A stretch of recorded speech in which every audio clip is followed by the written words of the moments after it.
I don't think my camera's working, but I'll turn the original sound on. Yeah, that's fine. Well, welcome to the both of you. This is our performance seminar for Wednesday, the 28th of May. This is our 6 p.m. session. And I'd like to I think open my up the camera's floor to Miss Tanya. So, Tanya, when you're ready, you go ahead and introduce yourself and the piece that you're working on. My name's Tanya, and I'm gonna be playing Sonatina By who? by Cornelius Jarlett.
Well done, Miss Tanya. Really great work. How was that performance for you? I made a lot of mistakes. That's all right. That's all right. I think the important thing is that you kept going, right? Yeah. The important thing is that you kept the music flying forward. And when you listen back to this recording, you realize actually there weren't that many mistakes. There were Okay. just a couple. Right, right. It's it's always the case that it seems we're making more mistakes when we're in the moment actually playing. Right? But that's our brain playing games with us. When you listen back to this recording, you'll notice okay, it wasn't that bad. Yeah. Okay. So that's all good. I noticed that you kept missing this E. Are you aware of that? I had to change the page.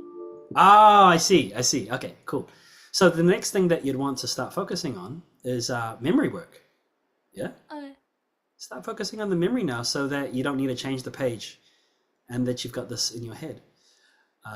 What are some things that you felt went really well in this performance?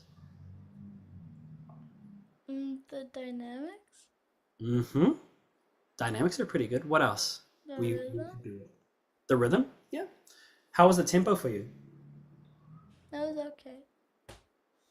Is this your final speed? You want to play it quicker or slower or I what's the your same. the same? Yeah. I reckon you can still bring out your dynamics a bit more, especially Okay. here, right?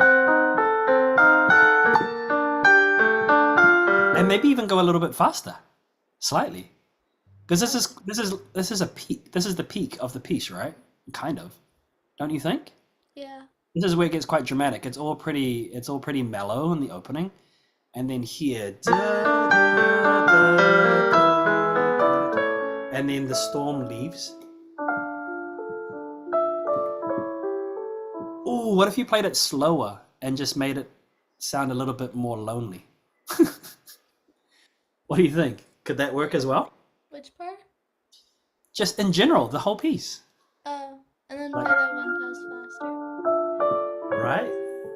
It's like a little boy with no friends looking out the window and it's raining. Something. And then he has some hope. Like, you know what? I am going to build a puppet and call it Pinocchio or something. Right? You can play around with it. Okay. Can you imagine? You can imagine something happening in this music, right? A scene in a Yeah. movie or a book, because he goes between these intense parts and then it's mellow, then intense again, then mellow, and then and this here sounds like when you have two notes that rub up against one another. Listen to this. Doesn't quite sound like it fits, right? Yeah. But then resolves. So that could mean something. And resolve. And then it's like I don't know what it means, but it might symbolize some kind of tension, right? Okay. Maybe.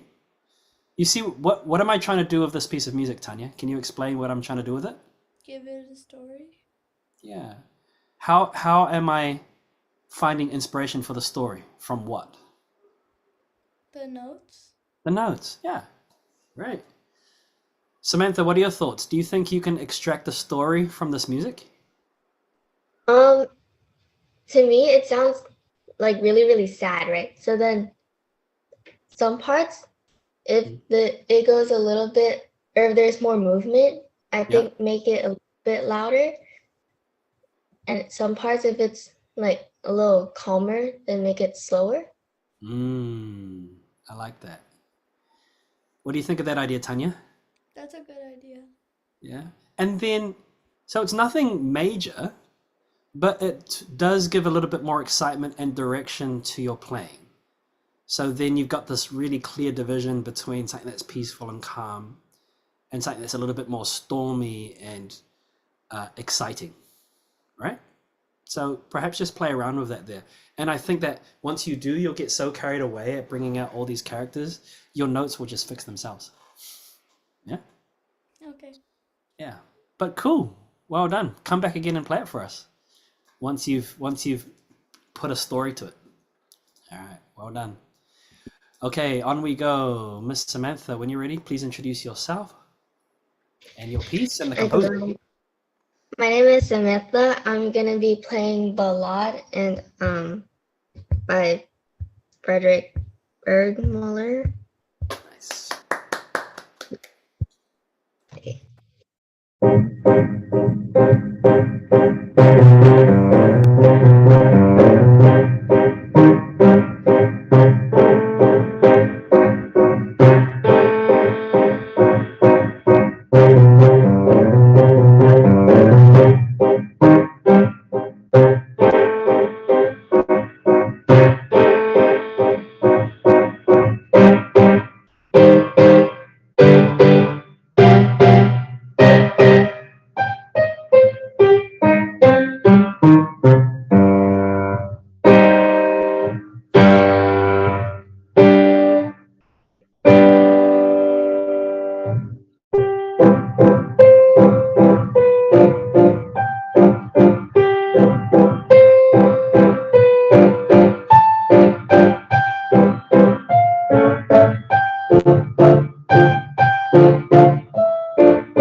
Bravo, Miss Samantha. How was that performance for you? It was good for the most part, although I do notice that I had some hesitation between the pages. I think it's just because I had to turn the page. Probably. So this is why it'd be a good idea for you to start memorizing as well. Mhm. Right? Or even memorizing the first couple of measures of page 2. Yeah. Yeah. All right, great. I really enjoyed that. I thought that you've got pretty good control over the notes now, right? You know exactly where the hands have to be positioned. The 16th notes don't rush in the left hand. Yep. I also like the tone that you were getting here in the B section. This is quite sweet, isn't it? Yeah. This here, yeah. And from where I was sitting, it seemed that you had a pretty decent balance between right hand and left hand, because it can be quite easy to make these quite loud Mhm. and then the melody dies away. So I thought that you handled that pretty well. What are some areas that you feel that you'd like to improve? Some areas, I guess just dynamic because in the beginning I kept forgetting that it was piano, and then in measure 7 it moved to like it was supposed to get louder, I think. Mm. So I just kept forgetting the dynamics. It's the dynamics really add flavor and excitement. Also direction, right? Like they direct your ears to Yeah. certain things. Okay, and Tanya, what are your thoughts on Samantha's performance? Like the beginning is like really good because it was like loud Hmm. and then like contrasted to like the middle. And that's the thing with dynamics and just how she plays it, right? You have a clear, uh, two clear characters, right, of the top. Good, excellent. Yeah, so I would, Samantha, continue just working on developing your dynamics. When it's piano, play it even quieter and play it pianissimo Yeah. to give the sense that something is boiling from underneath. Yeah. Mhm. When you have this B section over here, same thing. You can play the left hand quieter, but really allow the right hand to sing out even more, and feel the connection of your hand going from note to note. Right? Don't just play G, C, B, G, but G, going to C, going to B, going to G. All right. So you need to physically feel that the notes are moving from one to another, which can be quite challenging because you're just pressing down with your fingers, right? Yeah. But if you play it in a way that you're gently connecting them from one key to another, it actually gives that illusion that the note is moving from one to the next. Does that make sense? Yeah. Yeah. So just keep that in mind as you play. Okay, great. One of the things that I say to all students when they come into performance seminar is to please listen back to this recording, because your ears will be your best teacher. What you thought was going on when you were playing, it probably is not going on at all, right? So it'll help you adjust your dynamics and also figure out the areas that you need to be stronger at when playing, okay? All right, ladies, that is the end of our session. Thanks so much for joining, and we'll see you again at